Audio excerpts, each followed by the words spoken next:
आज हम पहुंचे हैं कनखल दक्षेश्वर महादेव पर, जहां भगवान शंकर जी का विवाह हुआ था और इस वक्त महाशिवरात्रि होने जा रही है। अभी 8 तारीख में महाशिवरात्रि है। इसे लेकर देखिए कावड़ यहां पर पहुंच रही है और जानते हैं उनसे कि इस शिवरात्रि का क्या महत्व है और किस तरीके से आप लोग कावड़ उठाते हैं और कहाँ लेके जाएंगे, कहाँ से आए हैं? हम उत्तर प्रदेश बागपत से आए हैं और हरिद्वार से जल उठाकर पूरा महादेव जाएंगे। और ये इस फागन में महादेव का विवाह संपन्न हुआ था माता सती के साथ। तो इस वजह से शिवरात्रि महाशिवरात्रि मनाई जाती है।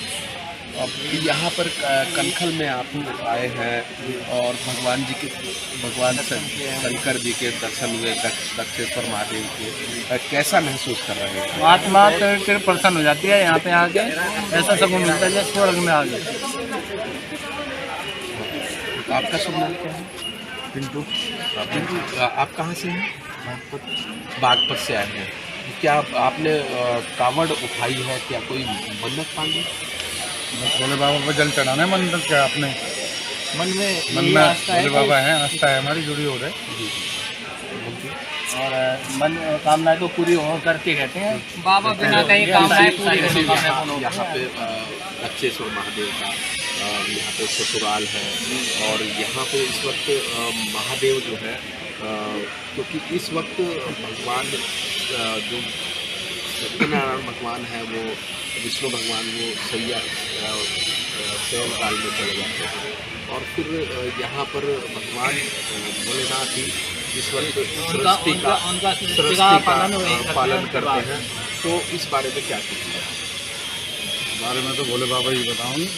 नहीं है ना, जैसे विष्णु भगवान अब सैया में चले जाएंगे तो उसके बाद सृष्टि का पालन करता है महादेव ही सब कुछ करता रहता है। फिर जितने वे जागेंगे नहीं, उनकी उपाधि उन्हें मिलती रहेगी।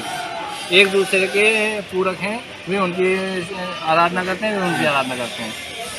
तो देखिए हम इस वक्त यहाँ पर दक्षेश्वर महादेव से आपको सीधा दर्शन कराएंगे, क्योंकि ये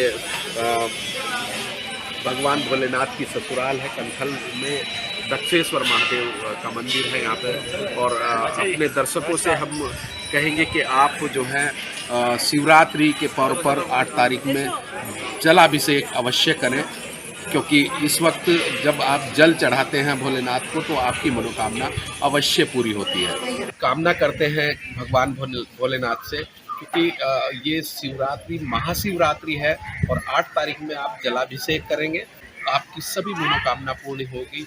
मैं नरेंद्र प्रधान, राष्ट्र की आवाज़, हरिद्वार। बम बम भोले।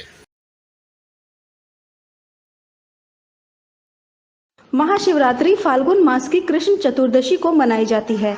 इस साल की महाशिवरात्रि सर्वार्थ सिद्धि योग जैसे बेहद शुभ योग के बीच मनाई जाएगी। वहीं अखाड़ा परिषद के राष्ट्रीय अध्यक्ष महंत रविंद्र पुरी का कहना है कि महाशिवरात्रि का पर्व भगवान शिव और माता पार्वती के विवाह उत्सव के रूप में मनाया जाता है और हरिद्वार में शिव की ससुराल भी है। भगवान भोलेनाथ के दक्षेश्वर महादेव का यह मंदिर सिद्धपीठ है और मान्यता है कि 12 ज्योतिर्लिंग के समान ही यह मंदिर भी भगवान शिव द्वारा स्थापित विश्व का पहला शिवलिंग है। कहते हैं कि यह शिवलिंग इतना विशाल है कि पाताल लोक तक जाता है। शिवरात्रि इस साल 8 मार्च के दिन शुक्रवार को मनाई जाएगी। तिथि को शिवरात्रि आती है और साल में एक बार फाल्गुन मास की जो त्रोची तिथि उसको महाशिवरात्रि आती है। साल की जो 4 बड़ी रातें हैं, दीपावली की रात्रि, होली की रात्रि, महाशिवरात्रि और दुर्गा अष्टमी की काल रात्रि, इसका एक पूजा का विशेष विधान है।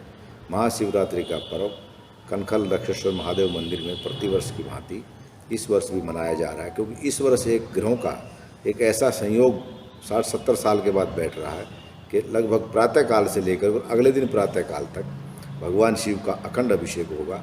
4 पहर में पूजा होती है महाशिवरात्रि को और जो भी भक्त लोग भगवान को बेलपत्र आदि जो सामग्री है उसका अभिषेक करते हैं, जो वर्ष भर में या मास में एक बार भी अगर शिवरात्रि को जल चढ़ाते हैं तो पूरा मास का फल मिलता है। तो जो भी उत्तर भारत के लोग हैं, यहाँ हमारे यहाँ हरिद्वार में एक परंपरा है कि बहुत से लोग इस समय पर कांवड़ लेने भी आते हैं। तो गंगा जल को अपने शरीर पर धारण करके प्रथम ब्रह्मकुंड में स्नान करते हैं, फिर भगवान दक्षेश्वर का अभिषेक करते हैं, उसके बाद वो अपने गंतव्य स्थल पर नगर ग्राम में जहाँ भगवान शिव के मंदिर हैं तो वहाँ जाकर के अभिषेक होता है। इस वर्ष का जो शिवरात्रि का पर्व है 8 तारीख को जो आ रहा है बहुत ही शुभ है, जो हमारे राष्ट्र और राज्य के लिए बहुत ही शुभ होगा। और भगवान शिव क्योंकि स्वयं शिवरात्रि को भगवान शिव का विवाह का दिन भी माना गया है, और इस रात्रि का मतलब यही होता है कि भगवान शिव का जो पूजन है वो पूरी रात्रि चलना चाहिए।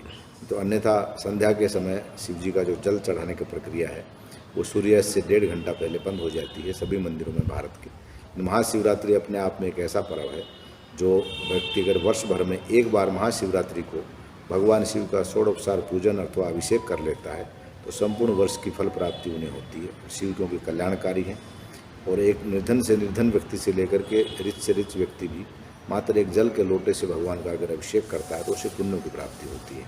आपके इस चैनल के माध्यम से समस्त उत्तराखंड वासियों और देशवासियों को महाशिवरात्रि के इस पावन पर्व पर ये पंचायती अखाड़ा महानिर्वाणी की ओर से शुभकामनाएं बहुत बधाई। महाराज जी भोलेनाथ जी नहीं, इस वर्ष क्योंकि भगवान जब देवशयन हो जाते हैं विष्णु जी, चतुर्मास जो आषाढ़ मास की एकादशी देवशयनी एकादशी होती है, उसके बाद संपूर्ण सृष्टि का जो संचालन का प्रभार है वो भगवान शिव के पास रहता है। और उसके बाद 4 महीने चतुर्मास में शिव जी ही सारे सृष्टि का संचालन करते हैं।